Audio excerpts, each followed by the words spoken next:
Thank you for that. It's great to see people I've known for so many years, people I've met over the years. In the audience, my great friend Jim Ostrowski is here. I'm sure some of you know him as the attorney in Buffalo, New York, who sues the government in their own courts, which they don't like so much. And of course, we've got our great friend Angela's here tonight, Angela McCardle. Saw my friend Gene Epstein from Barron's. I'm old enough to have read Barron's back in the day when Gene was still there. And of course, I find myself seated tonight next to Jeremy Kauffman. And I know that how much you all have a love-hate relationship with his Twitter feed. I tend to appreciate and enjoy it, but nonetheless, the important thing to remember is that back when Google was buying YouTube, and the new CEO of YouTube was busy deplatforming people and censoring people, Jeremy was actually building Odyssey. And back when the SEC was going after every altcoin company saying that they were issuing a security in the form of their token, Jeremy was rolling up his sleeves and litigating against the SEC, once again in the government's own regulatory court. So for that, I think we owe him a huge amount of gratitude for his time in the trenches.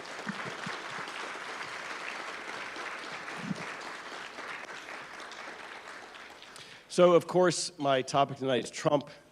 But more importantly, Trumpism, which are not the same thing at all. They're two very different things. I think we tend to overthink the man, Trump, and we tend to miss the lessons of Trumpism itself. And some of these lessons, especially for people in this room, I suspect are pretty painful. But nonetheless, they're lessons we have to learn.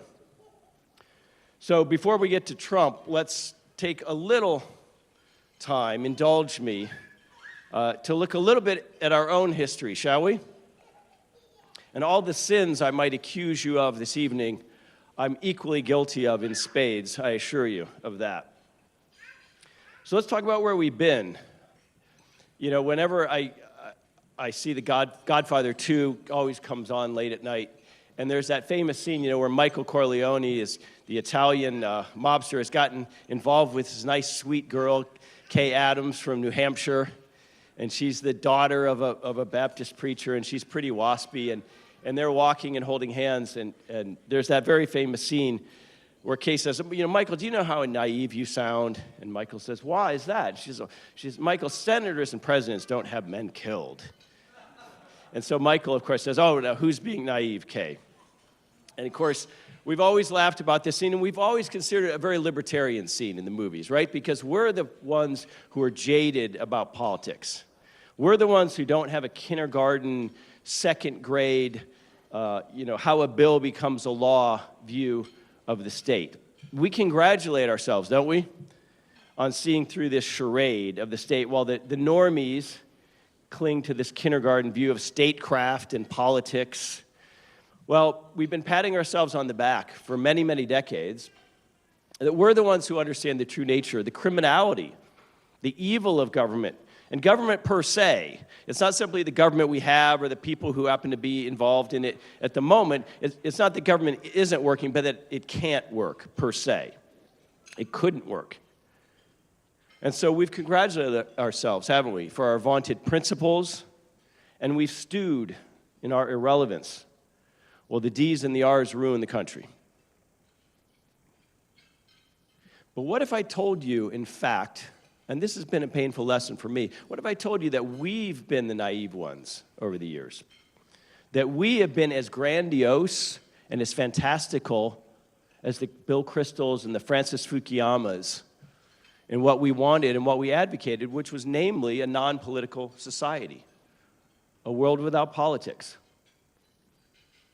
a society organized around markets and civil society, not the state. That was our dream. That was our goal. And given the hindsight, which Trump has given us so swiftly on our rear ends, wanting a world without politics is a lot like wanting the Easter Bunny. It's a lot like wanting Santa Claus, or maybe a society just without crime or illness. We fight crime and illness, but we don't really expect to eradicate either one of them, do we? And I'm not talking about a completely ANCAP world necessarily. We're just talking about a world where people aren't at each other's throats over politics. They don't feel the need to politicize every aspect of human existence. And they're not breaking up families over COVID or Hillary versus Trump. That's all we wanted. But it was a pipe dream, folks. Because as we've learned over the years, you may not be interested in politics, but politics is most definitely interested in you. The left in this country, the left in the world, is like rust. It never sleeps. It never stops. It's insatiable. It cannot be satisfied. So in our own history, going back well over 100 years, even the modern libertarian movement, of course, has roots. You could go back as far as even ancient China. You could go back to the levelers. You could go back to the Spanish Salamanca school. You could go back to a lot of antecedents. But in the interwar years, Mises, of course, he laid out this blueprint for what we in this room would call real liberalism. It's much, much different than one we think of as liberalism today. And I would argue, unfortunately, it's much different than a lot of Misesians actually advocate. I think they misinterpret him mightily. He actually believed in the nation state. In fact, he used the term liberal nationalism. He didn't consider that a contradiction. He talked about the nationality principle. What did he mean by that? Well, he was talking about radical self-determination, including something we don't have today, which is the right of secession for, let's say, linguistic, racial, ethnic, religious, and of course, political minorities. He worried a lot about minorities. He discussed it at length in those two interwar books, Liberalism and Nation, State, and Economy. We're talking about a very radical 19th century version of liberalism. And our classical liberals, so-called today, they never call themselves 19th century liberals, right? They always say, I'm a classical liberal. They're embarrassed to say that their roots are in the 19th century. Think about that. But what Mises meant by liberalism was rigorous laissez-faire at home, free trade coupled with diplomacy to avoid these nasty, this nasty need for autarky that the German government experienced, for example. To avoid these aggressive tendencies required almost by any impulse towards autarky. So a very different liberal nationalism, not at all the bastardized version of the 20th century, the ideal of, let's say, Woodrow Wilson or FDR, or even the late 20th century progressives that we're more familiar with. But the problem, of course, the same problem we have today, the problem is that Misesian liberalism was never fully implemented, and even where it was partially implemented, it didn't last. So that's a problem, and it's one we have to deal with. The 20th century was not a liberal triumph, it was an illiberal disaster for property, for humanity. 2 world wars turned the West into an empire, turned America into the boss. The Western world went backward in the 20th century relative to the 19th. Okay, as we like to say, or as I like to say, the world didn't listen to Mises, so we got Rothbard and Hoppe as a result of that. You fast forward to, let's say, mid-century, 50s and 60s, where Murray Rothbard's coming of age, we get this really wholesale revision of Mises. We get this really strong critique of democracy and classical liberalism. We get Rothbard's new take on actually an ancient anarchist tradition, namely anarcho-capitalism, which combines this ethical objection to the state itself, per se, as a purveyor of violence, necessarily immoral, with this very novel market approach, this market analysis of these supposedly state functions and problems, things like taxes and defense and police and courts and monopoly and antitrust. Rothbard says we don't need the state for any of that stuff. Fast forward a couple more decades, you get into the 1990s, and Hans Hoppe comes along and he demolishes this myth of national defense. And he takes anarchism to a new private level. He says, well, what we really need is 1,000 Liechtensteins. We need this sort of localist anarchism. We could call it private law societies. So that takes the theory another step. And in the late 20th century and into the 21st, probably the best embodiment of these traditions, at least in national politics, was Dr. Ron Paul. So this is the world a lot of people in this room came to or came through. I came through it. And we loved it, didn't we? We loved it. We loved our underdog status. We loved being in the wilderness. We loved our pedantry.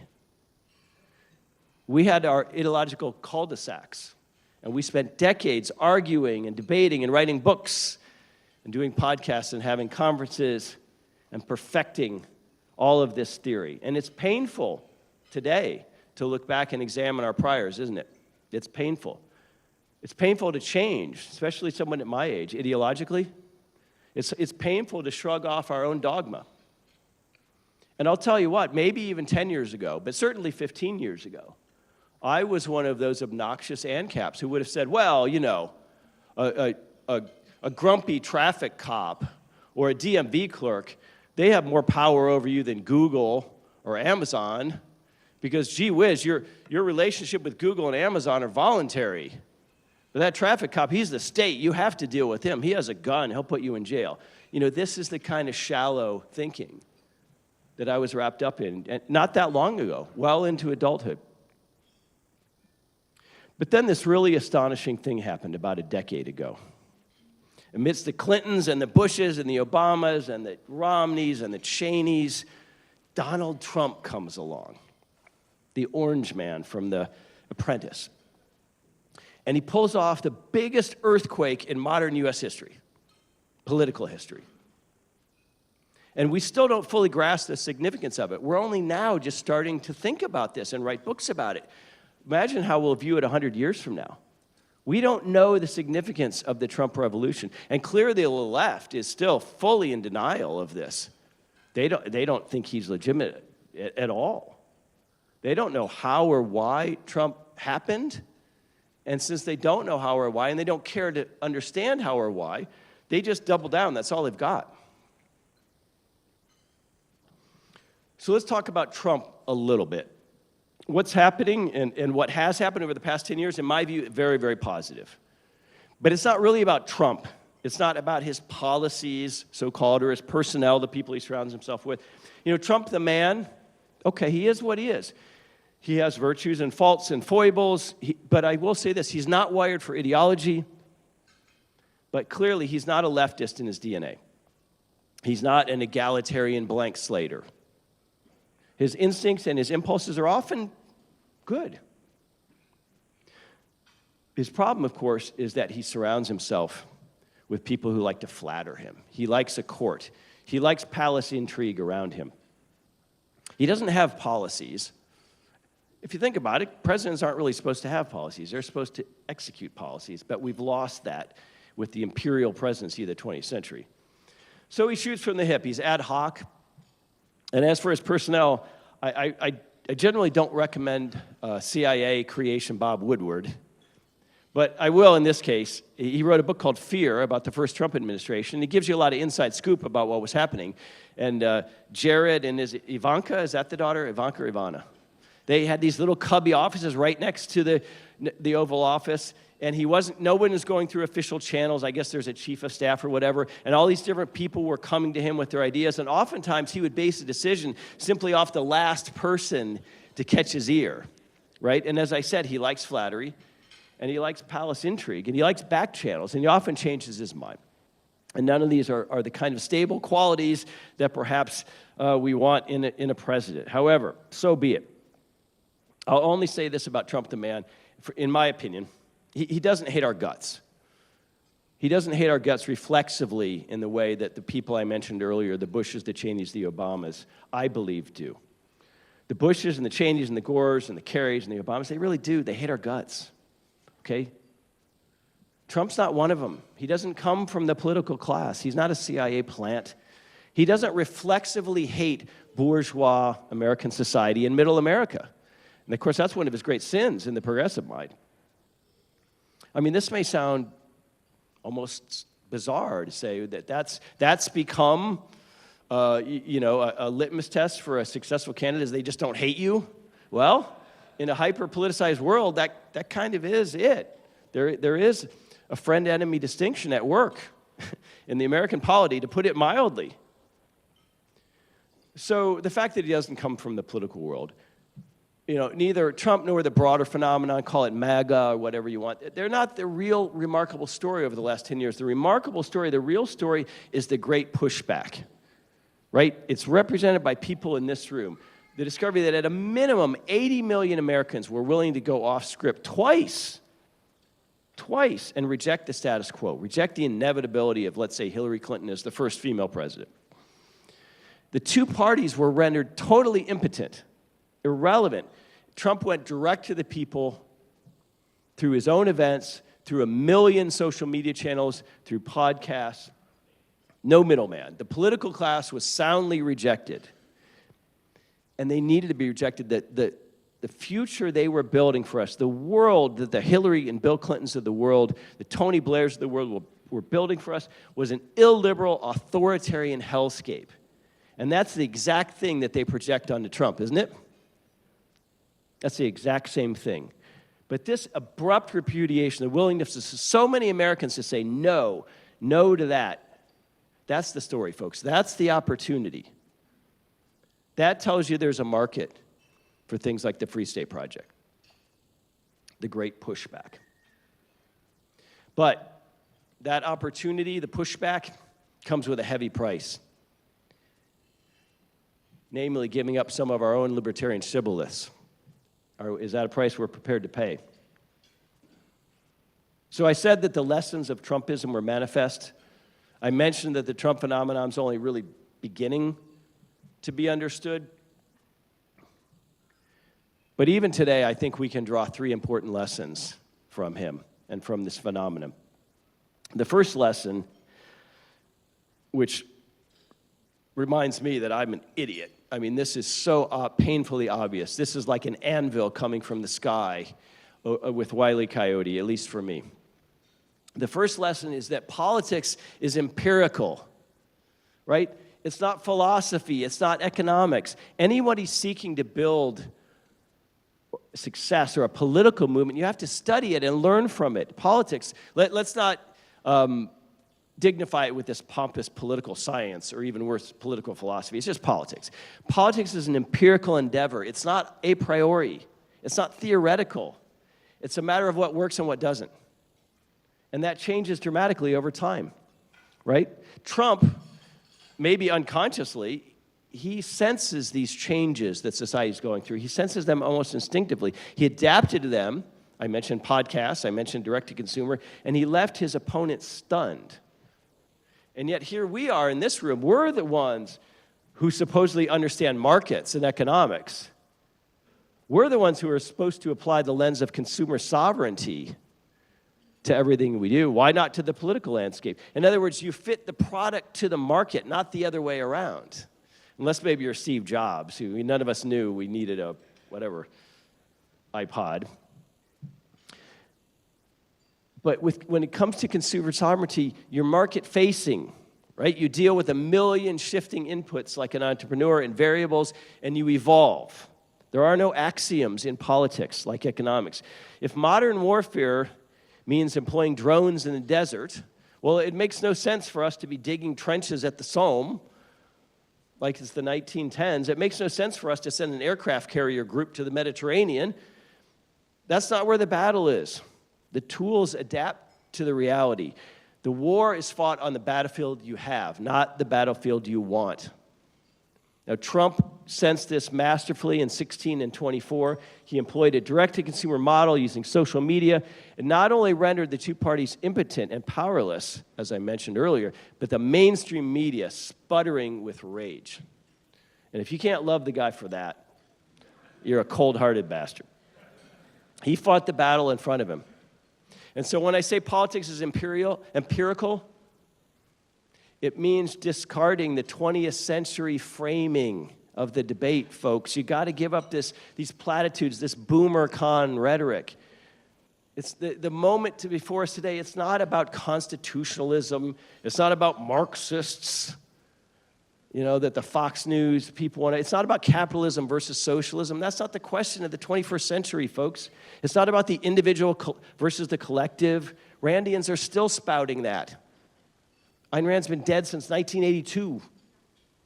It's not about that. It's about the managerial takeover of our society by our enemies. It's about the great pushback, about the ruination of our institutions, our very institutions, the schools our kids have to go to and listen to these moronic half-baked, barely educated teachers. That's what it's about. That's the battle in front of us. Lesson number 2, populism. Learn to love it, embrace it. It's here. It's here for the near future. It's just, in my opinion, and justified.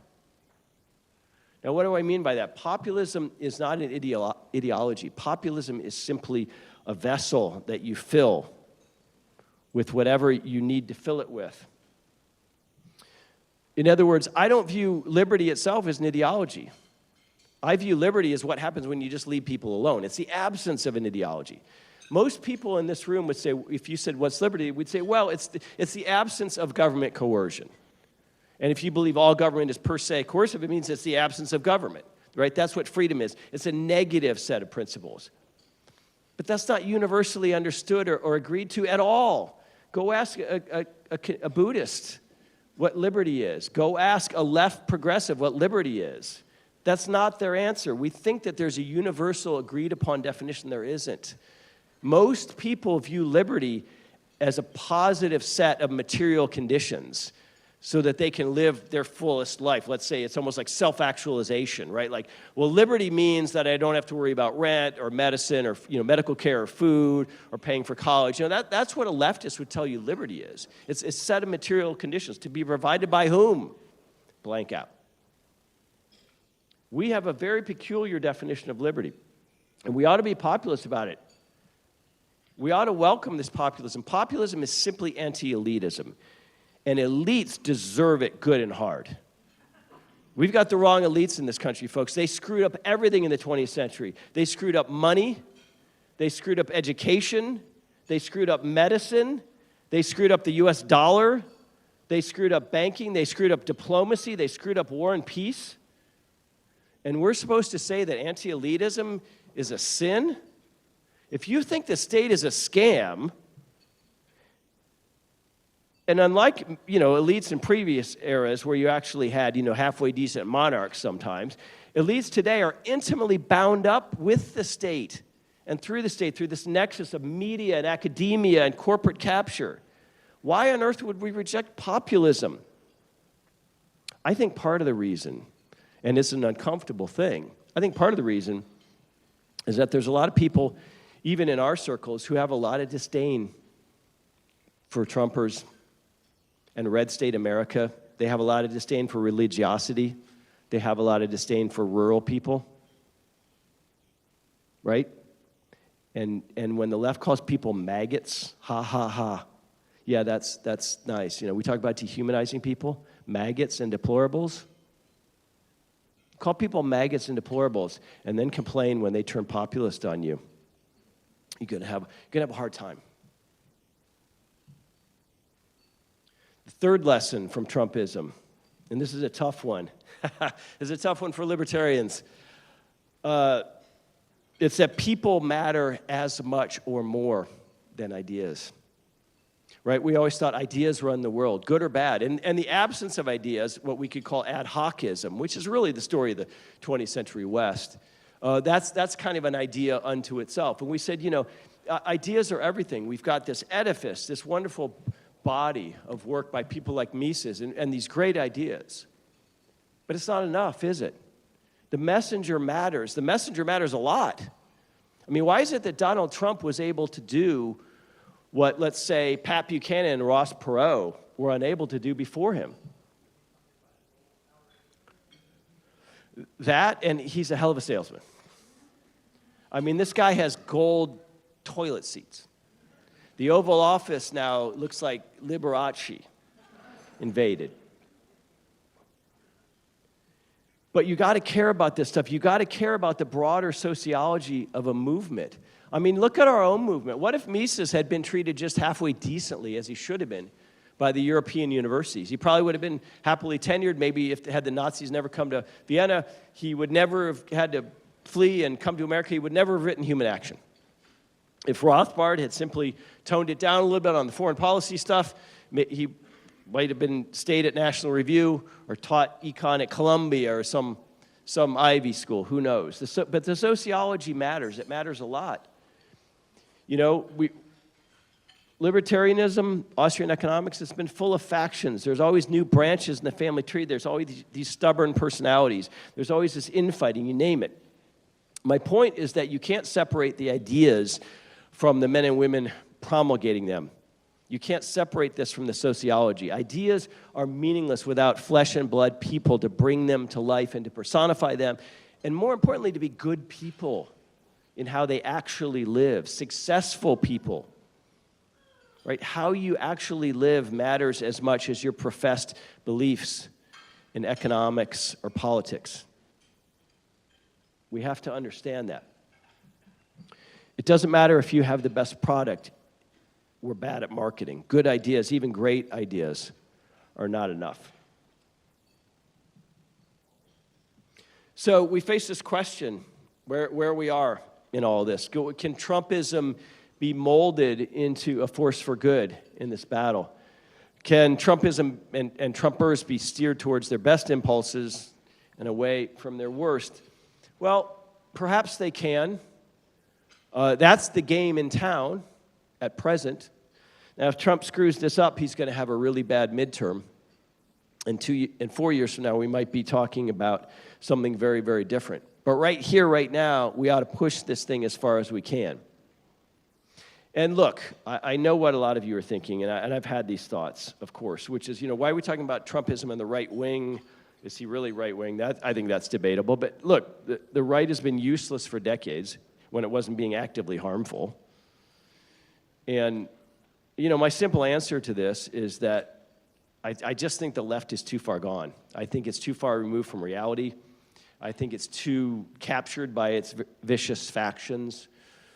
I just think progressivism is rooted in unreality. I think it's rooted in a denial of human nature, and in my view, that makes it per se evil. And so there are at least people on the Trump side that you can talk to. Progressive egalitarianism, which is what Democrats offer today, it's a death cult. It only ends up one way. We saw that time and again in the 20th century, not that long ago. So if you're not a blank slate, or if you're not an egalitarian, I got some news for you. They're always going to call you right wing. They're always going to call people in this room right wing. You may not be interested in left and right, but left and right are interested in you. Sorry. Again, back to the battle in front of us, not the battle we might want. Now, of course, none of this means that the left is vanquished. I mentioned the midterms. They may come roaring back. Don't get me wrong. But for the first time in our lifetimes, the left have become the reactionaries. Think about that. They're reduced to being just against Trump instead of being for something. They used to pretend to be for something. They were never really for it, but they pretended. And as the late Gary North said, you can't beat something with nothing. And so Trump manages to flip the script. He turned the Democrats into the opposition party, which had been reserved for the Republicans for really a century. And so now the left is on its heels. The left has to explain itself. They're constantly beaten down by this relentless, uncanny ability of Trump to not only drive the news cycle, but also to frame the debate. I mean, progressives have enjoyed this for so long, making us answer, that they're absolutely bewildered. They're enraged by this. I mean, just when they're starting to attack him on one thing, the next day he says, well, we're going to buy Greenland. They don't know what to do with this guy. And so the narrative, as a result of this, it's really up for grabs. I mean, America's at a tipping point in terms of political realignment. And let's not forget too quickly about the 2024 election. Americans are war-weary. They're alarmed by mass immigration. They're deeply worried about inflation and housing costs and their economic fortunes. Young people, my goodness, young people, they feel locked out of family formation and affordable housing. And this America First Trump slogan, it sounds jingoistic and nationalistic to some ears, but those domestic concerns I just mentioned, that's why Trump won. Let's not forget this. We have an opportunity to push this, to push peace and non-interventionism instead of these endless undeclared wars that we never seem to win and this nation building that the crystals gave us. We have an opportunity to push sound money instead of this infinite central banking that we don't know where it's going. We have the opportunity to push accountability and frugality and humility, not a word you normally associate with Trump. But humility instead of this big government grandiosity. Main Street instead of Wall Street. There's nothing wrong with Trump's instincts on that one. But it's a difficult task. You know, we have a very limited window of time of opportunity. We've already seen this. I mean, there are the Trump right is a very mixed bag. There's some grifters and some opportunists and some bad actors involved, and not to mention the longstanding Beltway constituencies of who, you know, the defense contractors, whoever that might be. We know they're all working overtime to co-opt Trumpism. But for this brief and shining moment, the momentum's with us. We're talking about cutting the Department of Education, right? Getting out of NATO. I mean, these are the kinds of things Ron Paul was saying 25 years ago. So I think we have huge opportunities in all of these areas. And when it comes to peace, which I think is the linchpin to all of this, along with the dollar itself, I mean, Trump got the biggest applause last summer when he was having those outdoor rallies, when he talked about ending the war in Ukraine. When the best efforts of the political class have been put into this, but the Americans are not buying the idea that Putin threatens Europe and he's going to roll tanks into Poland and Hungary. Americans are not buying it. You know, Keir Starmer is not Churchill. Okay, nobody's buying this. This is a regional conflict and it's none of our business. And Americans get it. It's just the media won't say it.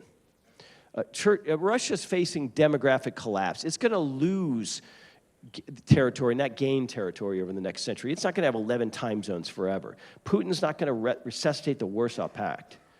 You know, we spent $8 trillion on Iraq and Afghanistan.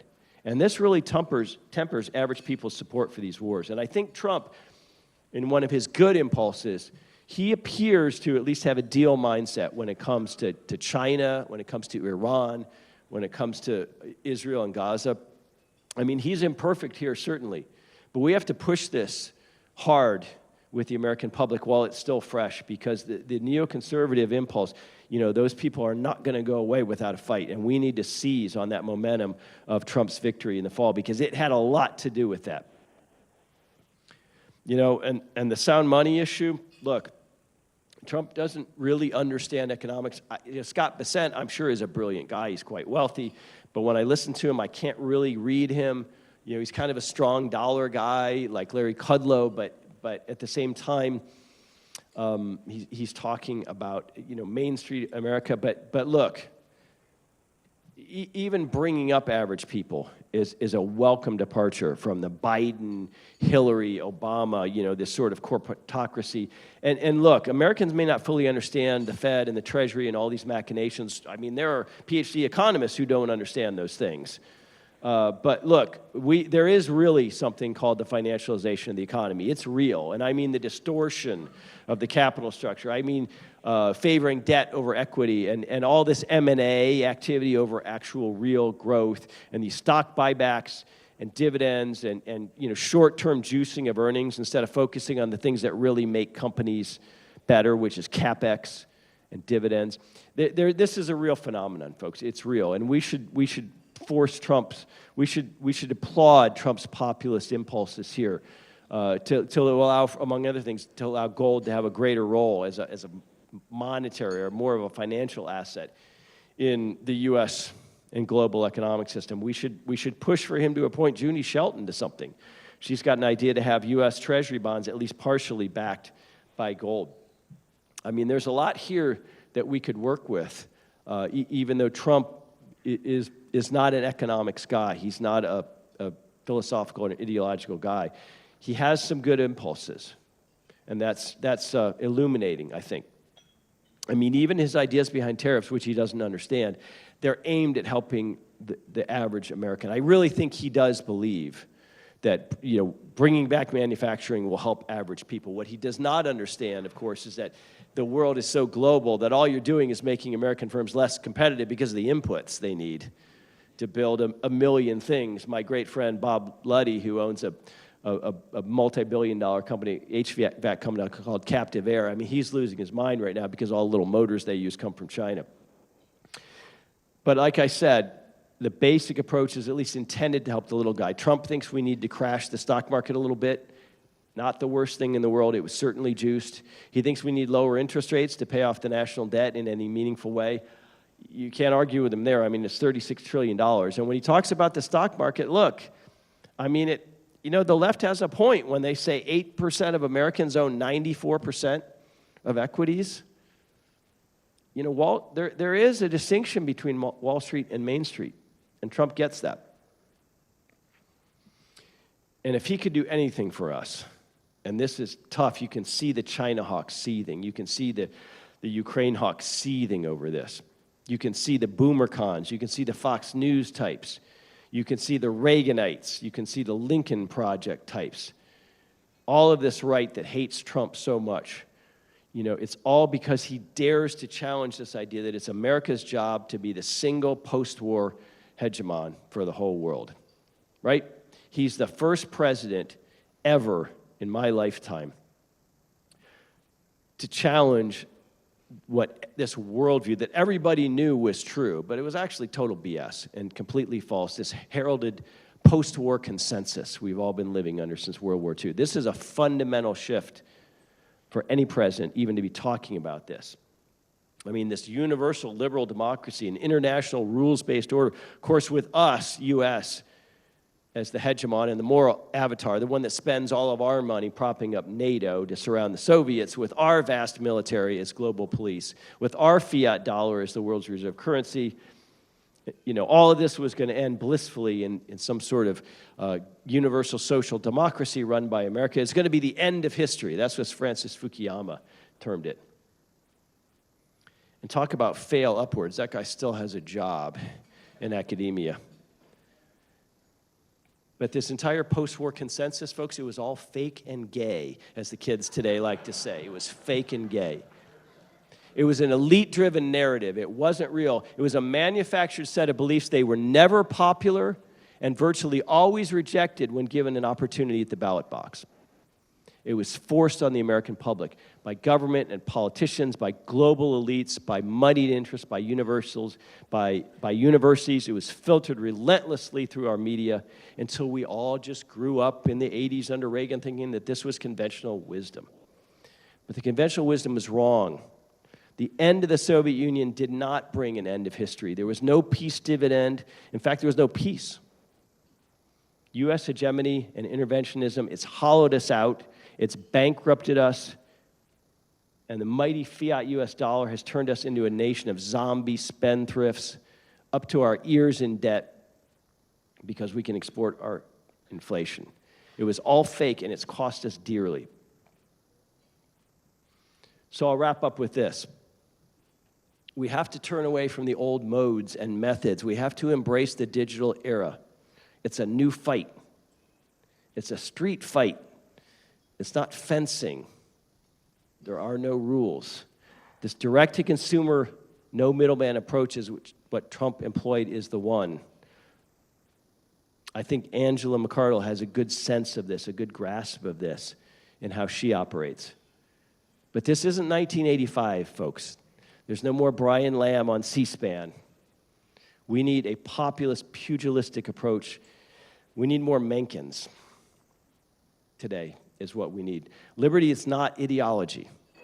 It's pragmatism and common law and simply organizing society in concert with, instead of opposition to, human nature and blank slate fantasy.